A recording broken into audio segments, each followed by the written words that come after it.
شروع اللہ کا نام لے کر جو بڑا مہربان نہایت رحم والا ہے۔ جب آسمان پھٹ جائے گا اور جب تارے جھڑ پڑیں گے اور جب سمندر ابل پڑیں گے اور جب قبریں اکھیڑ دی جائیں گی، تب ہر شخص معلوم کر لے گا کہ اس نے آگے کیا بھیجا تھا اور پیچھے کیا چھوڑا۔ اے انسان، تجھ کو اپنے رب کریم کے بارے میں کس چیز نے دھوکہ دیا؟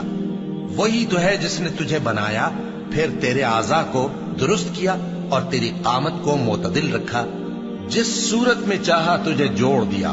مگر افسوس تم لوگ جزا کو جھٹلاتے ہو، حالانکہ تم پر نگہبان مقرر ہیں، یعنی معزز کاتبین۔ جو کچھ تم کرتے ہو وہ اسے جانتے ہیں۔ بے شک نیکوکار نعمتوں کی بہشت میں ہوں گے اور بدکردار دوزخ میں، یعنی جزا کے دن اس میں داخل ہوں گے اور اس سے چھپ نہیں سکیں گے۔ اور تمہیں کیا معلوم کہ جزا کا دن کیسا ہے؟ پھر تمہیں کیا معلوم کہ جزا کا دن کیسا ہے؟ جس روز کوئی کسی کے کچھ کام نہ آ سکے گا اور حکم اس روز اللہ ہی کا ہوگا۔